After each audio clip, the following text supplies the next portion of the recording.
อรุณสวัสดิ์ค่ะท่านผู้ฟังที่นี่สถานีวิทยุกระจายเสียงแห่งประเทศไทยจังหวัดลำปางสถานีเพื่อบริการข้อมูลข่าวสารหน่วยงานภาครัฐและท้องถิ่นที่เชื่อถือได้ถูกต้องรวดเร็วพร้อมพัฒนาคุณภาพชีวิตประชาชนชาวลำปางให้ดีขึ้นอย่างยั่งยืนทำการส่งกระจายเสียงในระบบ FM ความถี่ 97 เมกะเฮิรตซ์จากอาคารห้องส่งเลขที่ 420 ถนนพหลโยธิน ตำบลหัวเวียง อำเภอเมือง จังหวัดลำปาง ตั้งแต่เวลา 5 นาฬิกาถึง 24 นาฬิกา เป็นประจำทุกวัน มีนางสาวเดือนอินตะเป็นผู้อำนวยการสถานี ช่างเทคนิคประกอบด้วย นายประสานทิมทอง นายแหลมเพชรนันตาแสง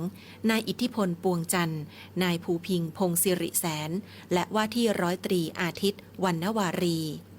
สำหรับผู้ประกาศประกอบด้วยนางกาญจนาอินทานายอมฤตจานุวี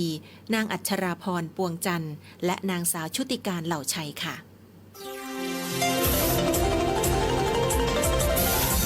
วิทยุแห่งประเทศไทยให้ความรู้คู่ความสุข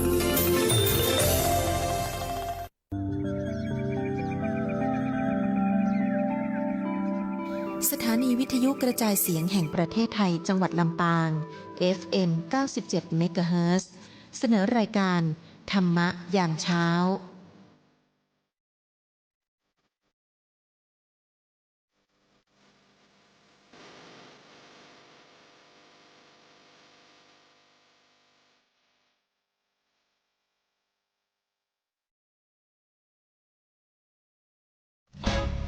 ปานาติปาตาเวรมณีอทินนาทานาเวรมณีกาเมมุสาสุราเม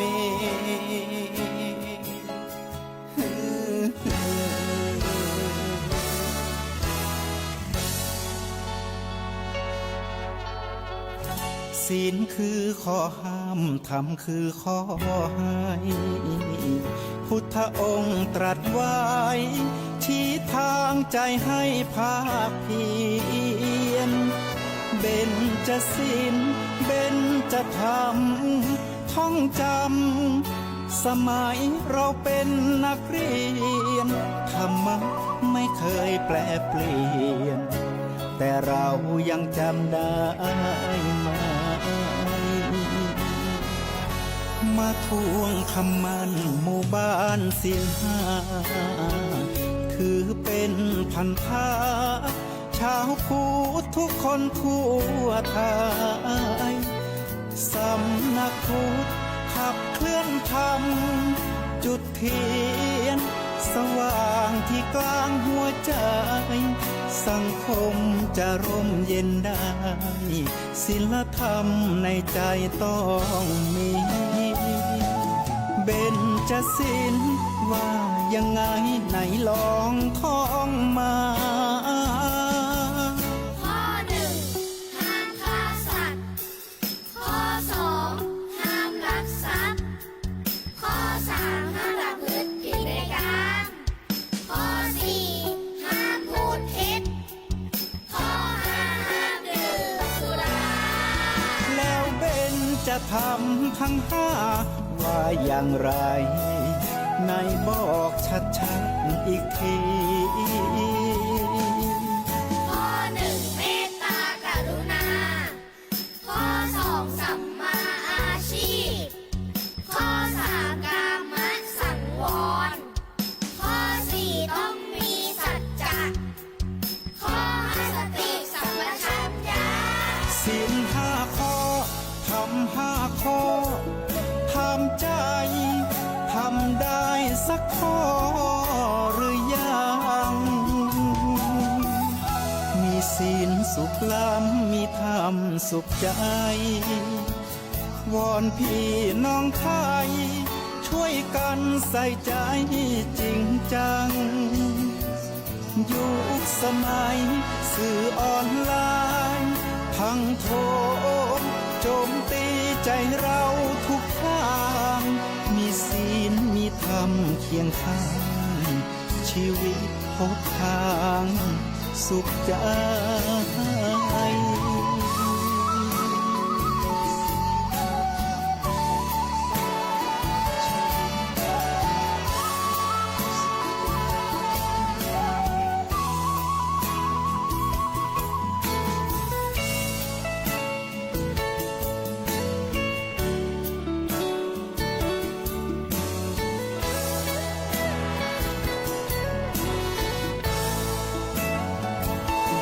เบญจศีลว่ายังไงไหนลองท่องมา ข้อหนึ่งห้ามฆ่าสัตว์ ข้อสองห้ามลักทรัพย์ 10 นิ้ว ข้อสามห้าม ถวายความนอบน้อมต่อองค์พระรัตนตรัย อันมีพระพุทธเจ้า พระธรรมเจ้า และพระสังฆเจ้า อันเป็นตีปกห่มเกล้าเกศาของเหล่าบรรดาพุทธศาสนิกชนคนดีทุกผู้ทุกท่าน ขอถวายความเคารพมายังพระมหาเถระพระเถรานุเถระครูบาอาจารย์เจ้า จุตนจุองค์ ขอเจริญปอนมายังพุทธศาสนิกชน คนดีทุกผู้ทุกท่าน ขอกล่าวคำว่า ธรรมะสวัสดีกับศรัทธาญาติโยมทุกท่าน เสียงที่ท่านได้ยินได้ฟังอยู่นี้เป็นเสียงจากอาตมาภาพพระครูสิริธรรมบัณฑิต อาจารย์ประจำวิทยาลัยสงฆ์นครลำปาง มหาวิทยาลัยมหาจุฬาลงกรณราชวิทยาลัย เจ้าวาดวัดมิ่งเมืองมูลตำบลพิชัยอำเภอเมืองจังหวัดลำปาง ได้นำรายการธรรมะยามเจ้า มาพบมาปะกับศรัทธาคนดีทุกท่าน ผ่านทางคลื่นสถานีวิทยุกระจายเสียงแห่งประเทศไทย จังหวัดลำปาง หรือเรียกว่าสวทลำปางคลื่น97 เมกะเฮิรตซ์รายการธรรมะยามเจ้าของสวทลำปางนั่นก็เปิดออกอากาศในเวลา 5:00 ถึง 6 โมงเจ้าเป็นประจำทุกวัน ส่วนอาตมาภาพนั้นก็ได้รับมอบหมายเพื่อออกรายการเป็นประจำทุกวันเสาร์เจ้าวันเสาร์เวลา 5:00 ถึง 6 โมงเจ้า วันนี้ก็ตรงกับวันเสาร์ที่ 6 เดือนกรกฎาคมพุทธศักราช 2567 ก็มาพบมาปะกันทางรายการธรรมะยามเจ้า หรือไผที่เป็นเพื่อน Facebook Live พานุวัฒน์แสนคำก็สามารถรับชมรายการธรรมะยามเจ้าไปด้วยกันได้ เมื่อเสาร์ที่ผ่านมานั้นก็พอดีต้องเดินทางและก็มีการประชุมคณะสงฆ์เลยบ่ได้มาออกอากาศกรรมเสาร์ก่อน เมื่อเสาร์ในปุ้น ก็ได้ได้จ่าได้นำธรรมะซึ่งก็เป็นธรรมะโอสถของสมเด็จพระสัมมาสัมพุทธเจ้ามานำเสนอกับศรัทธาญาติโยมทั้งหลายได้ฟัง ก็ได้ได้จ่าประดาลบว่าธรรมะนี่ก็ที่ได้นำมาเผยแผ่ให้กับศรัทธาญาติโยมทั้งหลายได้ฟังณปัจจุบันนี้ก็เป็นธรรมะที่บรรดาพระสงฆ์ที่จะได้ว่าสาวกของพระพุทธเจ้า ก็ได้เอาธรรมะหรือยาดีเป็นห้องว่าธรรมะโอสถ ของพระพุทธเจ้าซึ่งพระองค์ก็ได้วางสูตรยาเอาไว้หมดละพระพุทธเจ้าพระองค์ก็เปรียบเหมือนเป็นแพทย์ผู้รักษาโรคของมนุษย์ทั้งหลายเป็นแพทย์ผู้รักษาโรคทางใจได้เป็นแพทย์ผู้รักษาโรคทางใจมนุษย์คนเฮานี่ก็เป็นโรคภัยไข้เจ็บกันก็แบ่งเป็นสองลักษณะด้วยกันก็คือโรคทางกายกับโรคทางใจตามที่เคยได้ชี้แจงบรรยายไปโรคทางกายและโรคทางใจโรคทางกายนั่นก็มันเกิดขึ้นเพราะสังขารร่างกายของเฮาหรือเปิ้นห้องว่าตัวรูปในขันธ์ห้าเนี่ยมันมีความเสื่อมมีความผิดปกติไปเจ็บหัวตัวห้อนปวดหลังความดันเบาหวานอย่างต่างๆบางอย่างก็เกิดตามอายุตามวัยบางอย่างก็เกิดขึ้นฉับพลันทันด่วนความผิดปกติในร่างกายเพราะเหตุว่าด้วยสิ่งแวดล้อมบอกว่าสภาพอากาศอย่างต่างๆก็ทำให้แปลเปลี่ยนได้อันนี้ก็เฮาก็ต้องไปรักษาโดยหมอโดยแพทย์ที่เป็นมีความเชี่ยวชาญชำนาญในการรักษาส่วนโรคทางใจนั่นก็อาศัยธรรมะขององค์สมเด็จพระสัมมาสัมพุทธเจ้าที่พระองค์ทรงตรัสรู้ค้นพบธรรมะหรือค้นพบยายาที่สามารถรักษาตั้งใจได้ก็พระองค์มีสูตรยาค้นพบสูตรยานี้มา12,500 กว่าปีเราท่านทั้งหลายพุทธบริษัทสี่ก็ช่วยกันรักษายาหรือเรียกว่าธรรมโอสถนี่เอามาแบ่งปันบอกต่อเผยแผ่บอกสูตรยาต่อๆกันมาแล้วก็ใจคือมันถูกกับโรคตั้งใจที่เฮามีอยู่เป็นอยู่โรคตั้งใจนี่มันบ่เหมือนโรคทางกายโรคทางกายเป็นพ่องก็เป็น7 วันก็หายพ่องก็เมินเส้นในก็เป็นเมื่อได้รับการรักษากินอยู่กินยาก็หายพ่องก็ปีหลายปีเมินเส้นในก็จะเป็นเพียงข้างหนึ่งบางพ่องก็สุขภาพร่างกายดีมันออกกำลังกายดีก็บ่เป็นก็มีแต่โรคทางจิตทางใจนี่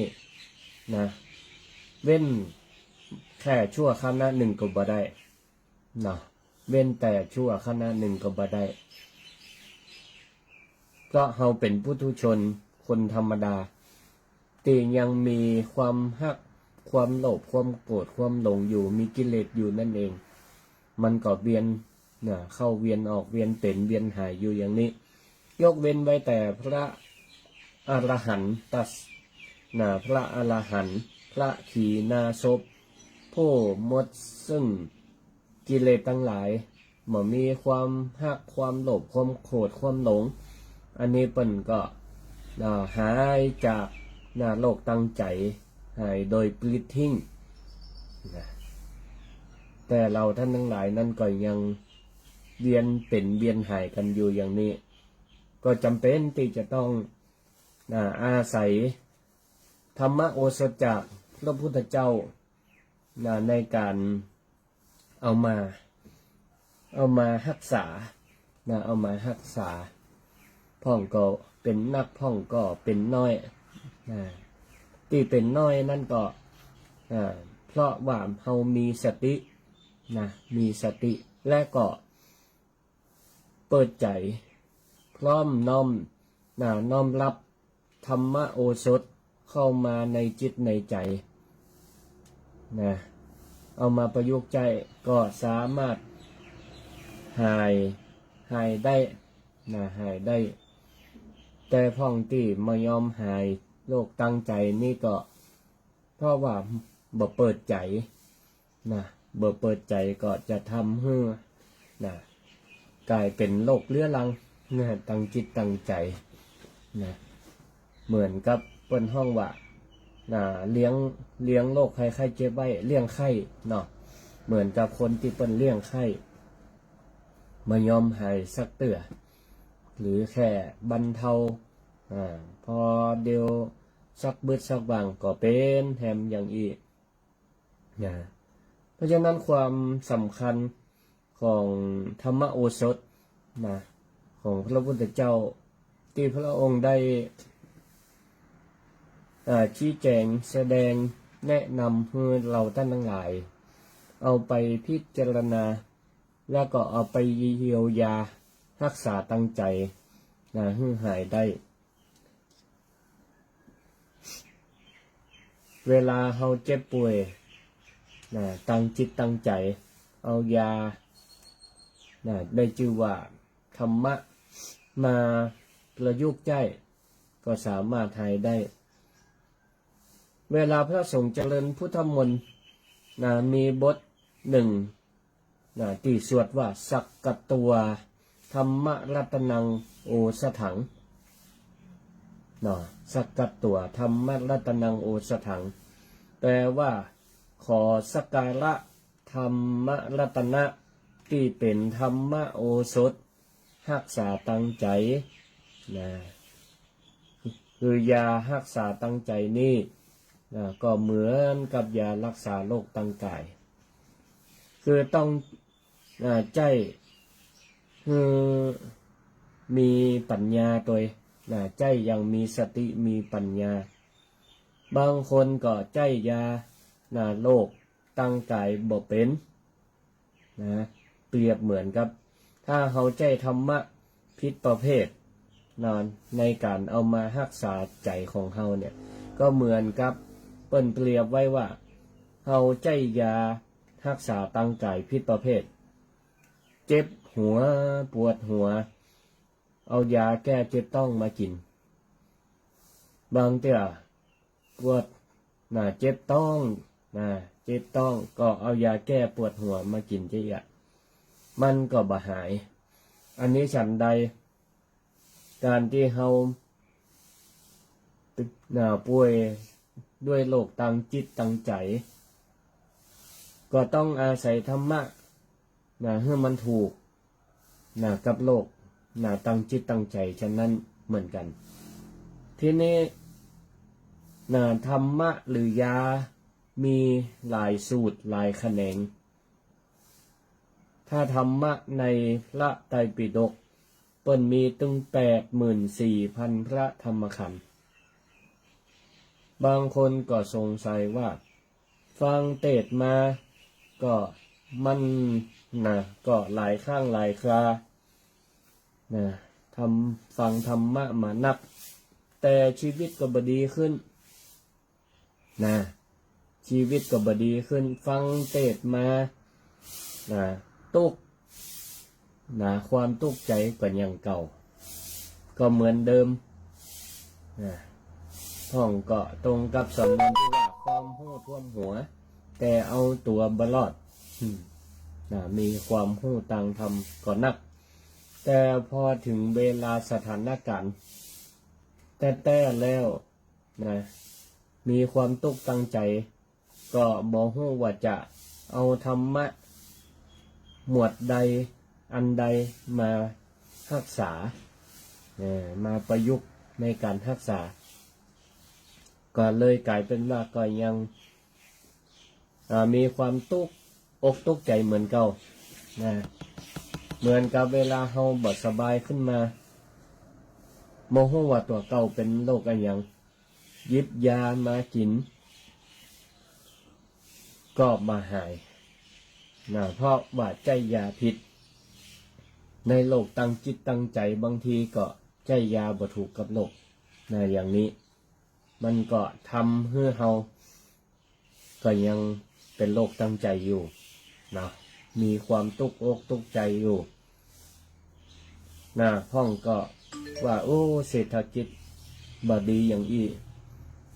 คนเฮาตั้งหลายก็ยังตุกยังจนอยู่เหมือนเก่าโมโหว่าจะแก้จะใดนะโมโหว่าจะแก้จะใดพ่องก็บอกว่าตุกใจเพราะเศรษฐกิจบดีตุกอกตุกใจก็ใจอุเบกขากะคือความวางเฉยก็สามารถให้เอานั่นแก้ความทุกข์ความจนได้ด้วยใจธรรมะอุเบกขาอุเบกขาคือจะได้ก็คือวางเฉยเฉยจนชินเดี๋ยวความทุกข์ใจมันก็จะหายไปเองนี่นะอันนี้เป็นการใจธรรมะโอสถตีค่อนข้างจะผิดวิธี แล้วก็เอาธรรมะในเรื่องของอุเบกขาก็คือวางเฉยมาแก้ที่จริงคำว่าอุเบกขาเนี่ยแปลว่าไม่ยินดียินร้ายไม่ใช่ว่าแปลว่าเฉยอย่างเดียวนะไม่ยินดียินร้ายก็เมื่อแปลความหมายผิดก็ปฏิบัติผิดเฉยจนชินแล้วมันก็จะหายทุกข์ไปคนเดียวแต่ที่จริงแล้วธรรมะโอสถแก้ความทุกข์มันก็มีอยู่พระพุทธองค์เปิ้นก็ได้ตัดเป็นหัวใจคาถาเศรษฐีเอาไว้หรอกศรัทธาญาติโยมทั้งหลายก็คงได้ยินมันพระสงฆ์องค์เจ้าเปิ้นก็เอามานำเผยแผ่นำเสนอมันก็คืออุอากาสะคาถาหัวใจเศรษฐีเพิ่นว่าภัยใครหายจากความทุกข์ความลำบากความทุกข์อกทุกข์ใจเพราะว่าบ่มีรายได้บ่มีเงินบ่มีเข้าของทรัพย์สินเงินทองเปิ้นก็ว่าหื้นใจหัวใจเศรษฐีอุอากาสะเป็นต้นก็คืออุก็คืออุทานสัมปทาแปลว่าขยันหาอารักขสัมปทาแปลว่ารักษาดีกัลยาณมิตรตาแปลว่ามีเปื่อนดีสีสมะชีวิตาแปลว่าใจให้เหมาะสมหัวใจเศรษฐีแปลเป็นไทยได้4 ข้อว่าขยันหารักษาดีมีเพื่อนดีแล้วก็ใจอย่างเหมาะสมภัยที่ใครประสบความสำเร็จก็รักษาและก็ปฏิบัติตามหัวใจเศรษฐี4 ข้อนี้ไว้และนอกจากนั้นเปิ้นก็ยังมียาเสริมธรรมะโอสถเสริมก็คืออาหารเสริมอีกว่าได้ประกอบกับหัวใจเศรษฐีเข้าไปแฮมเสริมเพื่อยานี่มีคุณภาพนักยิ่งขึ้นแฮมก็คืออิทธิบาท4อันนี้ก็เป็นหัวใจของคนที่จะประสบความสำเร็จในหน้าที่การงานการเรียนเมื่อว่าจะเป็นเยาวชนน้องคุณหนูนักเรียนนักศึกษาทั้งหลายก็ใจคาถาอิทธิบาท4ที่พระพุทธเจ้าได้วางไว้ประกอบการเรียนการศึกษาก็สำเร็จได้เหมือนกันใครได้เกรด4ทุกเทอมใครได้ A เรียนระดับมหาวิทยาลัยใครได้ A ทุกวิชาก็ใจ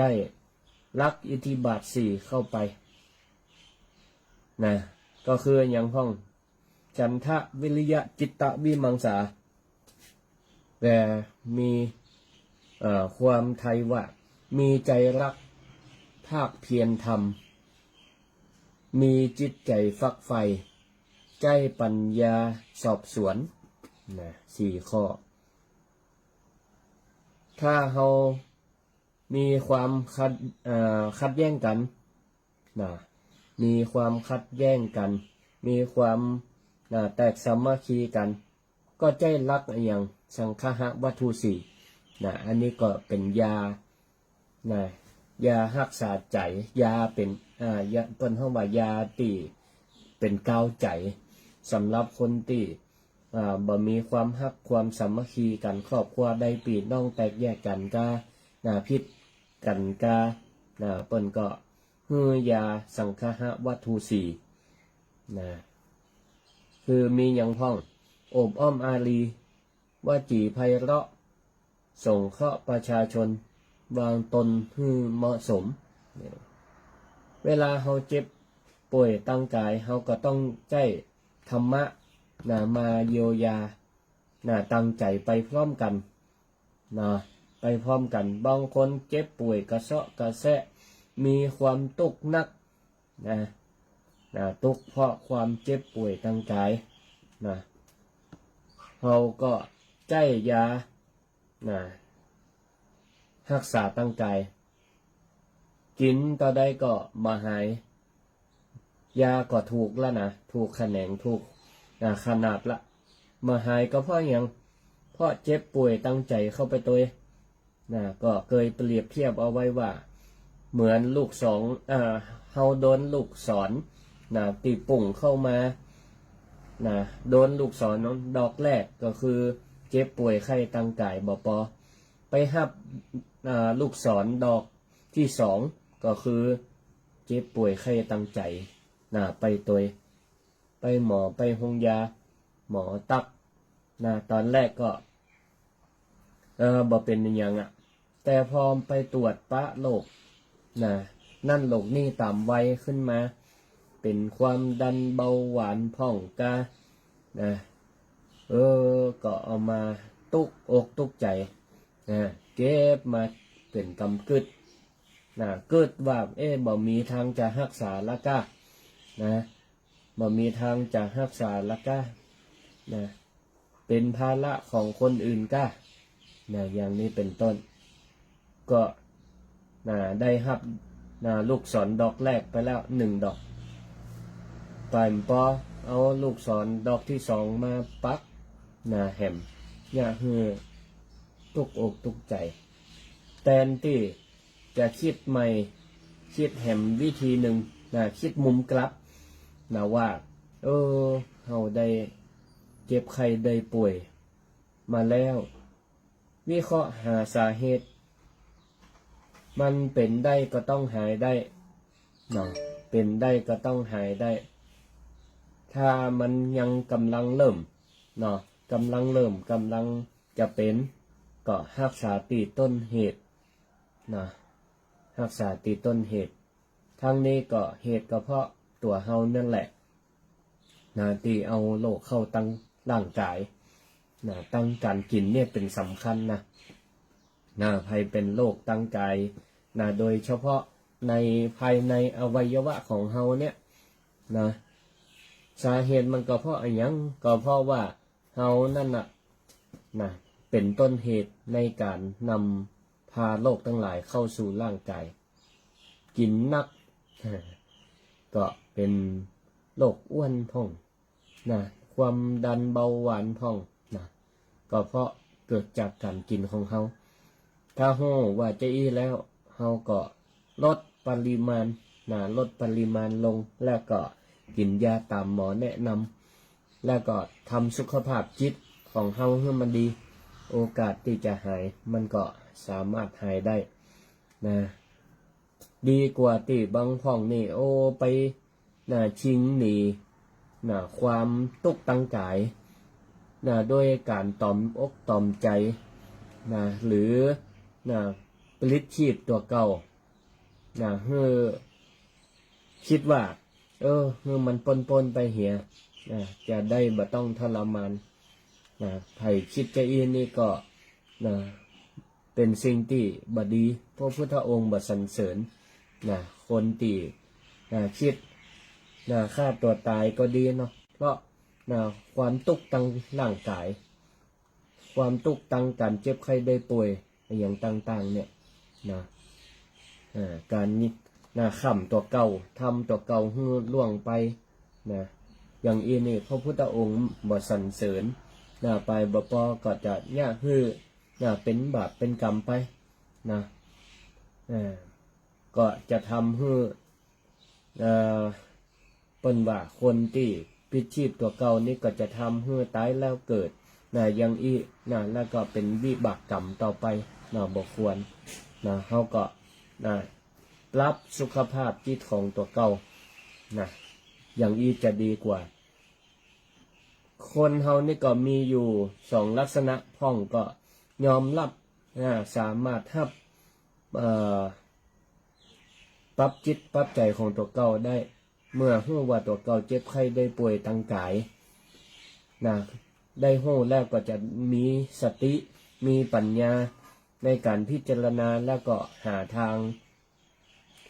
รักษาโรคตามลำดับขั้นตอนได้พ้องก็หับบ่ได้หับบ่ได้ก็เป็นกำกึดตุกอกตุกใจก็มีหลายคนห้องก็เป็นเจ็บป่วยพอไปหาหมอโดยเฉพาะโรคที่แผนแพทย์แผนไทยหมอปัจจุบันรักษาบ่ได้มันก็ยังมีอยู่อย่างคนเป็นมะเร็งกายอย่างอีเป็นต้นเนาะอันนี้ก็แต่ก็มีวิธีที่รักษาตามอาการและก็สิ่งสำคัญที่สุดสุขภาพจิตนี่แหละก็ที่จะช่วยได้บางพ้องนี่ก็ปาผู้ป่วยไปหาหมอปาญาติไปหาหมอก็รู้ว่าเป็นเจ็บไข้ได้ป่วยเป็นโรคมะเร็งมาละเอาละญาติบางเตือนนี่ก็จะปรึกษาหมอมันว่าควรจะบอกความจริงคือกับผู้ป่วยดีก็จ้าเพราะอย่างพ่อกลัวว่าเปิ้นคนป่วยนี่จะทำใจบ่ได้ทำใจบ่ได้ก็อย่างที่บอกนั่นแหละก็มีอยู่2ลักษณะบางพ้องก็ทำใจบ่ได้ก็กลายเป็นว่าฮับลูกดอกฮับลูกศรดอกที่1ไปแล้วก็ฮับลูกศรดอกที่2เข้าไปแหมทำให้จิตใจมันห่อเหี่ยวไปอันนี้ก็หลายคนก็วิตกในสิ่งตรงนี้ว่าควรจะบอกคนไข้ดีก็บ่ดีก็มันก็มีทั้งข้อดีข้อเสียพระพุทธองค์เปิ้นก็ได้วางหลักเปิ้นห้องว่าวิภัชวะก็คือการบอกกล่าวยังมีเงื่อนไขบอกความจริงไปก็ได้ความจริงบางเรื่องสามารถบอกโดยตรงก็ได้บางเรื่องทั้งที่เป็นความจริงแต่ถ้าอู้ไปแล้วมันทำให้กระทบกระเทือนจิตใจหรืออู้ความจริงแล้วสร้างความเดือดร้อนให้กับตัวเก่าให้กับคนอื่นก็อาจจะทำให้เกิดความเสียหายทำให้เกิดเรื่องร้ายมากกว่าดีเปิ้นก็แนะนำว่าบ่อู้เสียยังจะดีกว่าบ่อู้เสียยังจะดีกว่าทั้งนี้ก็อยู่ที่สภาพจิตใจของผู้ฟังว่าจะรับได้ก็ยังยกตัวอย่างที่ว่าการบอกโรคภัยไข้เจ็บตามความเป็นจริงให้กับผู้ป่วยเนี่ยก็ต้องดูบริบทของเปิ้นก่อนถ้าเปิ้นเป็นคนที่เป็นคนที่ทำใจบ่ได้บอกว่าจะได้ยินได้ฟังอะไรอย่างที่มันกระทบกระเทือนจิตใจอย่างอีนี่ก็ถ้ายิ่งไปบอกก็เหมือนไปซ้ำเติมก็จะทำให้เปิ้นนั้นนอกจากเป็นโรคทางกายก็จะทำให้เป็นโรคทางใจเพิ่มเข้าไปแหม แต่ในทางกลับกันบางพ้องเปิ้นจิตใจเข้มแข็งการบอกตามความเป็นจริงก็เป็นข้อดีสำหรับผู้ป่วยสำหรับผู้ฟังเปิ้นก็จะได้ตั้งสติตั้งสติแล้วก็ใจปัญญาพิจารณาว่าเฮาเจ็บป่วยเจ็บไข้อย่างอี้เพราะสาเหตุของโรคเป็นอย่างอี้1 2 3 4แล้วก็จะได้ปรับจิตปรับใจปรับจิตปรับใจมีสติใจปัญญาศึกษาโรคว่าเฮาจะอยู่กับโรคภัยไข้เจ็บนี้ได้จะใดถ้ามันว่ารักษาบ่หายทันทีทันใดห้องก็ใจสมาธิบำบัดห้องใจธรรมะโอสถเนี่ยเข้าไปบำบัดบางห้องก็สามารถหายได้เหมือนกันนะอันเนี้ยอานุภาพหรือพลังพลังแห่งจิตใจดีเนี่ยก็สามารถบรรเทาโรคภัยไข้เจ็บที่มันนักมันอยู่ได้เหมือนก็ได้ห้องก็หายไปเลยก็มีใจพลังสมาธิบำบัดโดยการคิดดีคิดดีมองโลกในแง่ดีแล้วก็ปรับความคิดของตัวเก่าเนี่ยมองโลกในแง่ดีก็สามารถหายจากโรคภัยไข้เจ็บได้เนี่ยการที่เฮาได้บอกความจริงกับเปิ้นเนี่ยมันก็เป็นผลดีอย่างหนึ่งนะเปิ้นจะได้ปรับตัวปรับความคิดใหม่หรือบางพ้องเปิ้นก็จะได้มันก็บ่หายละฮู้ตามความเป็นจริงและก็ฮู้สัจธรรมแต่เปิ้นกำลังวางแผนชีวิตใหม่ว่าเฮาจะอยู่กับโรคภัยไข้เจ็บอันเนี้ยที่มันมาหายแล้วก็เหมือนกับว่าจะได้รู้ว่าชีวิตที่เหลืออยู่นี่เปิ้นควรจะทำอะไรอย่างควรจะทำอะไรอย่างก็เช่นทำคุณงามความดีเจริญกุศลด้วยการทำดีอู้ดีคิดดีสิ่งที่ทำคำที่พูดใจที่คิดขอบรับใหม่จะได้ตั้งตนตั้งตัวด้วยความบ่ประมาทอย่างนี่ก็เป็นดีเหมือนกันเป็นข้อดีสำหรับศรัทธาญาติโยมทั้งหลายหลายๆคนที่เปิ้นบอกว่าชีวิตนี้เป็นรังแห่งโลกเอาอยู่ไปกับโรคภัยไข้เจ็บนี้ไปด้วยใจที่บ่ประมาทด้วยจิตที่บ่ประมาทและก็ด้วยจิตที่บ่เศร้าหมองตามที่พระองค์ได้ตรัสไว้ว่าจิตเตอสังกิริเถสุขติปฏิกังขาเมื่อใดที่จิตใจเฮาบ่เศร้าหมองเฮาก็นำจิตดวงนี้ไปสู่สุขติในทางที่ดีคำว่าสุขติในปัจจุบันนี้ก็ได้ก็คือการปฏิบัติดีการปฏิบัติดีก็จะทำให้เฮานั้นบ่จิตใจบ่เศร้าหมองบริหารร่างกายบริหารโลกบริหารจิตบริหารใจไปพร้อมกันจะนี่ตะกี้ได้อู้ถึงเกี่ยวกับว่าบางเรื่องความที่มันเป็นความจริงเป็นความจริงบางสถานการณ์เฮาบ่อู้ความจริงมันจะเป็นการดีกว่าการไปอู้ความจริงในบางสถานการณ์ทั้งนี้ก็ต้องพิจารณาสิ่งแวดล้อมตัวและก็สถานการณ์ตัวว่าควรอู้หรือบ่ควรอู้เป็นห้องว่าต้องดูกาละและเทศะเพราะความจริงบางอย่างอย่างที่เปิ้นว่าความจริงเป็นสิ่งไม่ตายอันนี้สำนวนไทยเนาะความจริงเป็นสิ่งไม่ตายแม่นอยู่ความจริงเป็นสิ่งบ่ตายเพราะมันเป็นความจริงก็คือความจริงบอกอู้วันนี้มันวันผูกวันฮือความจริงนั่นก็ยังมีอยู่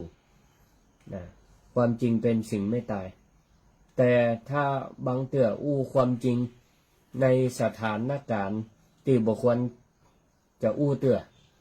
เหมาะ ในกาลและเทศะที่ควรจะอุมันก็จะทำให้ตายได้เหมือนกันนะแต่ทั้งนี้นี่บางห้องยอมสละชีวิตของตัวเองในการที่บ่ยอมอู้ความจริงถึงแม้ว่าจะเสียสละชีวิตของตัวเก่าเพื่อรักษาชีวิตของคนอื่นของสัตว์อื่นก็ยอมก็มีดังในสมัยพุทธกาลมีพระเถระรูปหนึ่งก็เป็นพระอรหันต์นี่แหละเป็นพระอรหันต์เปิ้นก็ในสมัยนั้นนี่ก็เปิ้นได้รับนิมนต์จากศรัทธาญาติโยมประจำว่าขอนิมนต์พระเถระมาฉันภัตตาหารเจ้ามารับบาตรที่บ้านข้าพเจ้าทุกวันแล้วก็บอกไปที่อื่นได้ก็ไปรับบาตรหน้าบ้านในมณีการแปลว่าอย่างในช่างแก้วเปิ้นมีหน้าที่เจรไนแก้วเพื่อเป็นรูปทรงต่างๆหรือแก้วมันหม่นมันหมองต่างใดก็หับเจียในมณีการพร้อมด้วยภรรยาและกลูกนิมนต์พระติสสะเถระมาฉันอาหารเจ้าตีบ้านทุกวันแล้วทีนี้ก็มีอยู่วันหนึ่งในคณะที่พระติสสะเถระเปิ้นกำลังฉันอยู่ก็มีพระเจ้าประสิทธิที่โกศลเปิ้นก็ได้ฮือทหารข้าใจเอาแก้วเอาแก้วมาดวงหนึ่ง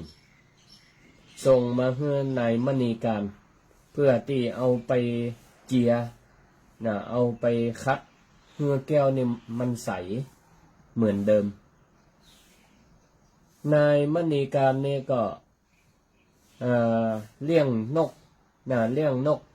นกกระเรียนไว้ตัวหนึ่งนกกระเรียนนี่มันตัวใหญ่เนาะแล้วก็ในคณะที่ถวายอาหารเจ้าและก็พระเพิ่นก็นั่งฉันเข้าอยู่นายมณีการก็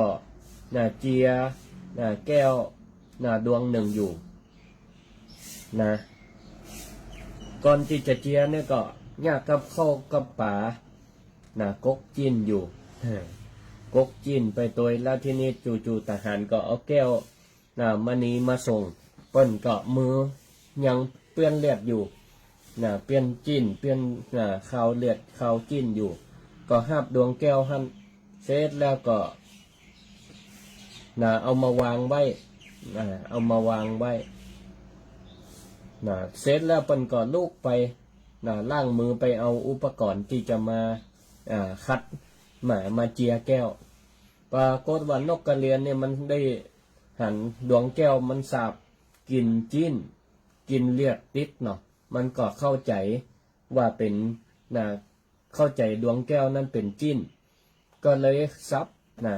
ก็เลยซับดวงแก้วนี่เข้าปากลืนเข้าไปแล้วก็ในขณะที่นกกระเรียนเนี่ยเอาดวงแก้วเข้าลืนเข้าไปในพระติสสะเถระกำลังนั่งฉันอยู่เปิ้นก็หันเหตุการณ์หันคนเดียวในระหว่างที่ในมณีการเตียวไปหลังบ้านไปล้างมือไปเอาความมือจะมาเจียแก้วนั้น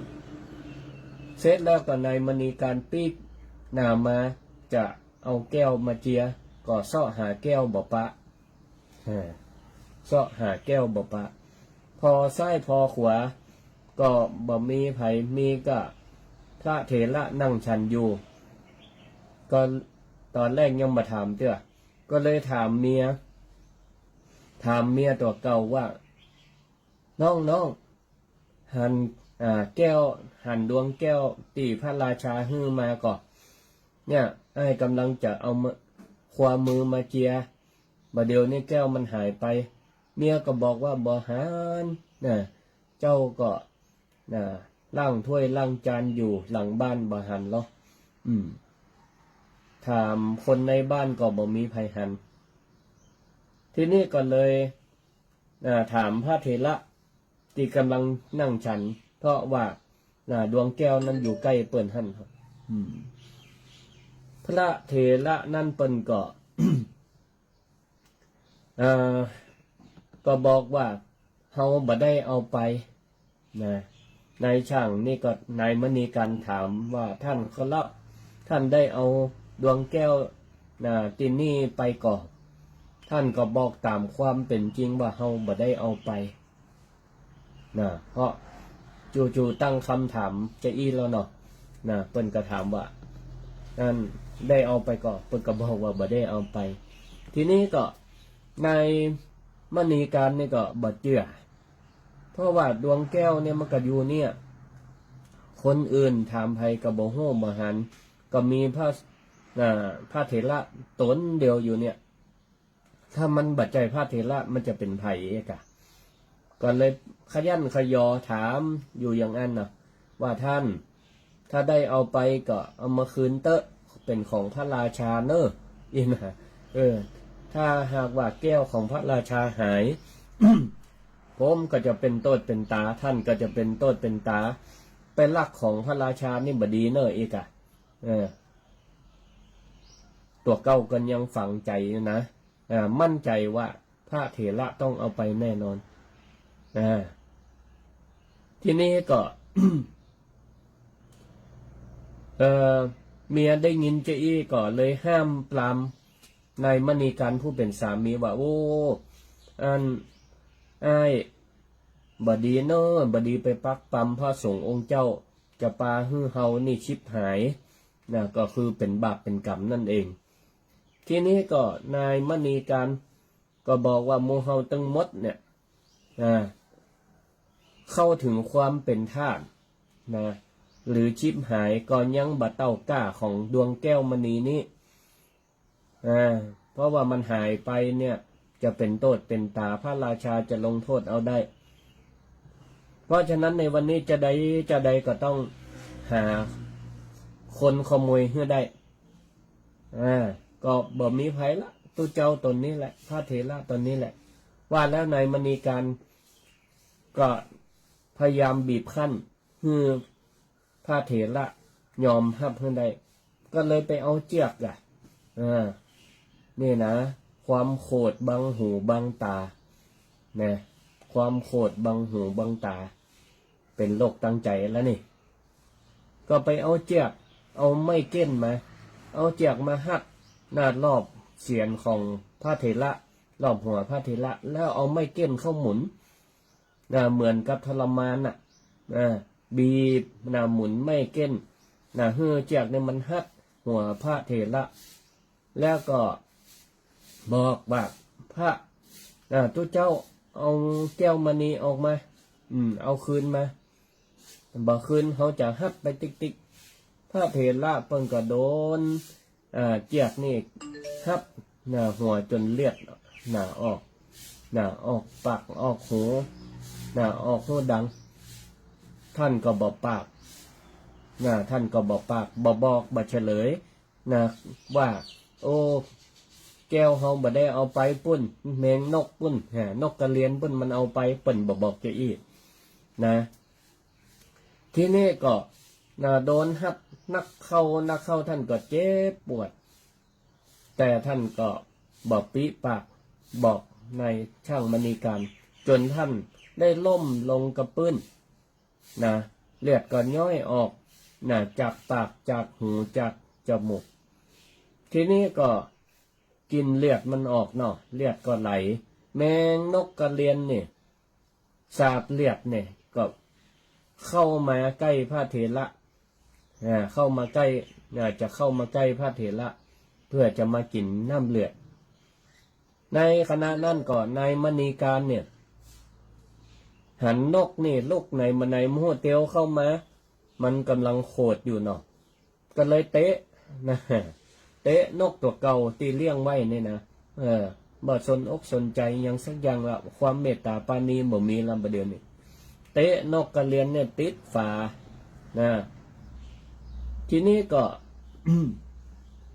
นกนี่ก็ด้วยโดนกำลังเตะของนายช่างมณีกันติดฝากันนอนดิ้นเดวทีนี้ก็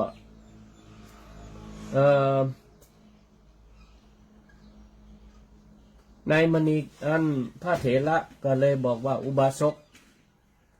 ท่านลองไปพอท่านพรเจียกเฮาก่อนแล้วก็ไปพอนกนั่นหรอว่ามันเป็นจะได้พ่องโอ้เตะว่ากลัวมันตายนายช่างมณีกันก็เลยบอกว่าแม่ท่านก็เหมือนกันถ้ามายอมบอกว่านกดวงแก้วนั้นอยู่ไหนท่านก็จะตายยังนกตัวนี้เหมือนกัน เนี่ยทีนี้ก็เปิ้นก็เลยบอกว่าบัวโศกโอ้ถ้านกมันตายแต่แล้วเนี่ยเฮาก็จะบอกความจริงว่าดวงแก้วเนี่ยตีแต่แล้วแมงนกกระเรียนเนี่ยมันลืนกลิ่นเข้าไปอยู่ในต้องนกเนี่ยนะถ้านกมันตายแต่แล้วเนี่ยก็บ่มีประโยชน์อะไรอย่างละท่านก็อยากจะพิสูจน์นะว่าดวงแก้วเนี่ยมันโดนนกกินเข้าไปแต่ท่านก็ไปผ่าต้องของนกกระเรียนนี่พิสูจน์พอก็ได้ว่าแล้วก็นายมณีการ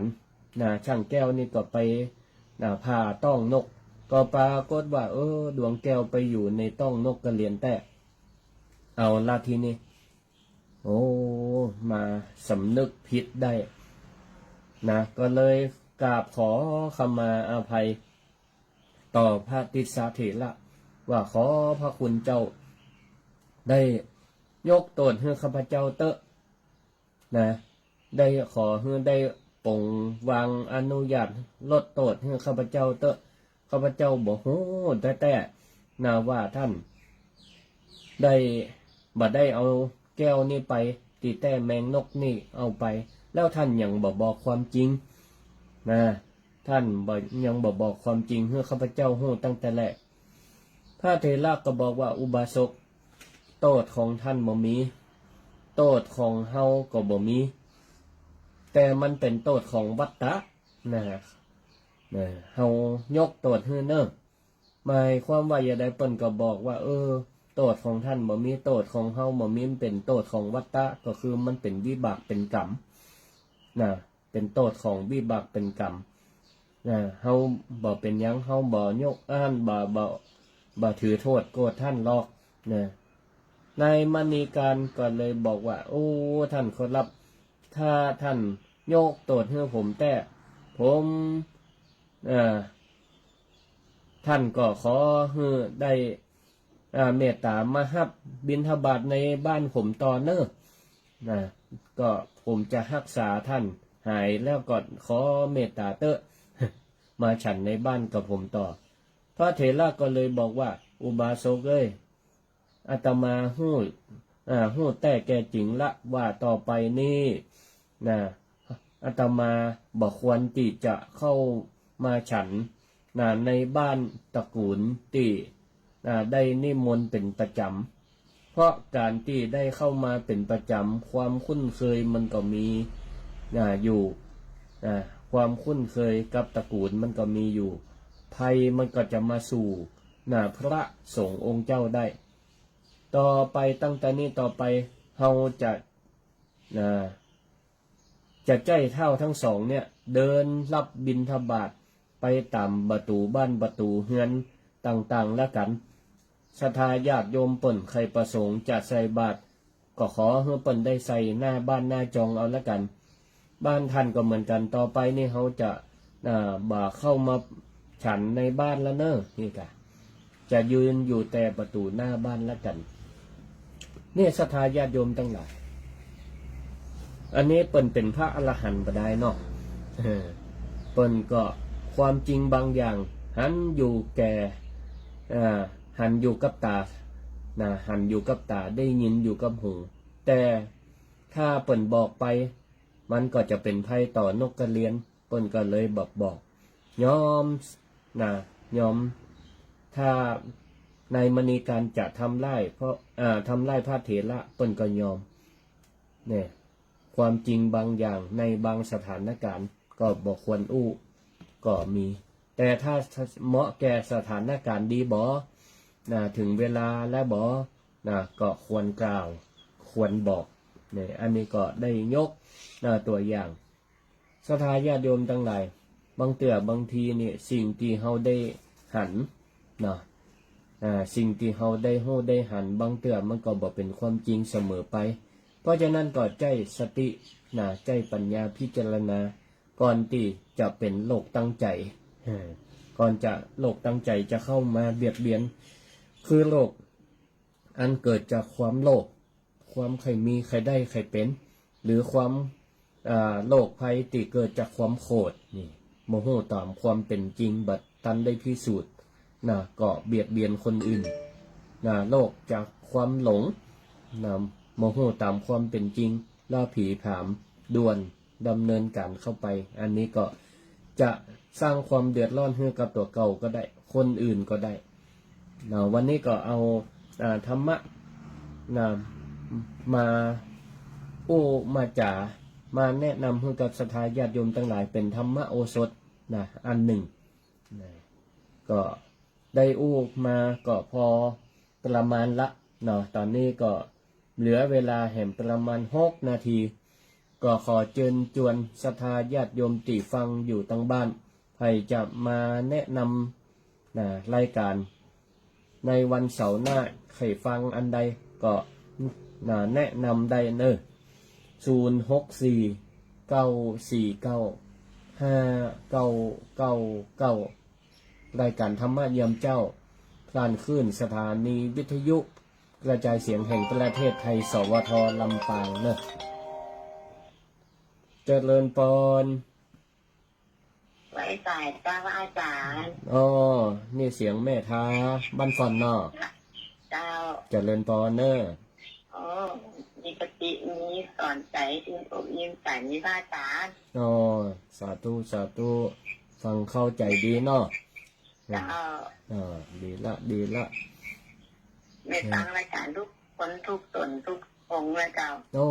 ดีมากเลยอนุโมทนาฟังแล้วก็เอามาประยุกต์เนาะเป็นอาหารเสริมเป็นอาหารเสริมตั้งใจดีละฟังแล้วต้องปฏิบัติเลยเนาะพระอาจารย์เนาะแม่นแล้วฟังแล้วต้องปฏิบัติเลยถ้าปฏิบัตินี่ก็ต้องทำก็ต้องฟังก็ต้องไปไหนเป็นนะเจ้าเนาะเหมือนกับหมอจ่ายยามาให้กินนะกะแล้วห้องบ่กินเอาไว้บ่ได้มาหายแม่เจ้าวันนี้ไปมาปฏิบัตินะนี่ละเจ้า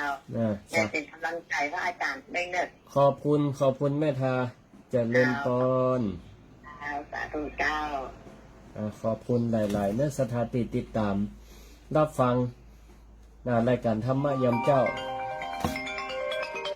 เจริญพรจ้าแม่จำเรียงใช่ไหมจ้าจำเสียงได้ละแม่จำเรียงวันนี้ม่วนล่ะสาธุจ้าอนุโมฮะวันนี้นะต้องหายไปเสาแล้วเสาแล้วพอดีเดินทางไปเชียงใหม่ออกวัดแต่เจ้าบัดทันได้ออกสักกรรมขอบคุณนักเสาหน้าก็ฟังกันเห็นเนอะถูกใจแม่นาเลยเหลืองนกอย่างนี้นะสาธุขอบอนุโมทนาอยู่ดีมีสุขเจริญพรเนอะขอบคุณหลายๆที่โทรมาให้กำลังใจเนาะอันนี้ก็เป็นธรรมะโอสถอันหนึ่งสำหรับนักเผยแพร่พระนักเทศน์พระออกรายการวิทยุเนี่ยได้อาหารเสริมจากศรัทธาญาติโยมคนฟังเปิ่นโทรมาให้กำลังจิตกำลังใจพระเปิ่นก็จะได้มีกำลังใจไปค้นคว้าธรรมะมาเผยแพร่มาบอกต่อให้ศรัทธาญาติโยมทั้งหลายบางเทื่อก็บดีนับได้นับเจือเนอะ ต้องเอาไปเช็คเหียก่อนนะไปเช็คนะจากอะไรอย่างพระไตรปิฎกนะก็ธรรมะนี่ก็มาจากพระไตรปิฎกนั่นนะเรื่องที่เล่าไปตะกี้ก็มาจากพระไตรปิฎกเป็นพระสูตรเนาะอันนี้ก็ด้วยนะที่ว่าเคยเรียนบาลีเนาะเคยเรียนบาลีเคยเรียนธรรมบทนี่โอ้เป็นครั้งแห่งปัญญาแท้ๆนะเรียนธรรมบทเนี่ยก็มีเรื่องราวที่เกิดขึ้นในสมัยพุทธกาลแล้วก็มีธรรมะนำสอดแทรกเข้าไปตัวนะก็เอามา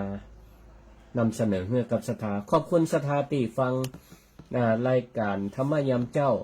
ทางเฟซบุ๊กไล่บ่ว่าจะเป็นเฟซบุ๊กไล่ของสวทลำปางก็ดีของอันธมาภาพก็ดีเนอะขอบคุณทุกท่านเจริญพรเราทำกรรมหมอ ฮะ เราทำกรรมหมอ โอ้เวลาจะหมดละเสาร์หน้าเนอะเสาร์หน้าติดตามรับฟังแม่อย่างก้อนเนี่ยฮะ ถูกใจ แม่อย่างก้อนแนะนำตัวกำ ในฉันนี่เลย อ้าวเหรอแม่จำเลี้ยงนะบอก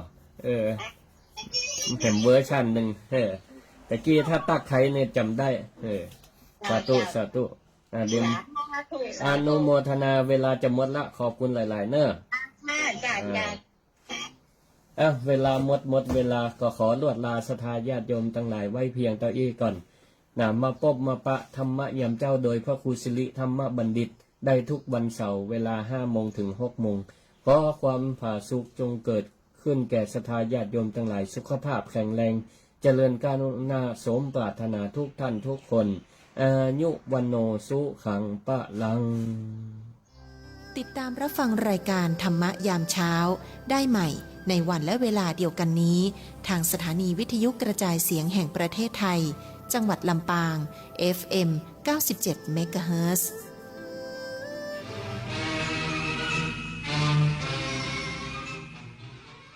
รับฟังข่าวต้นชั่วโมง 6 นาฬิกากับนฤนาถแข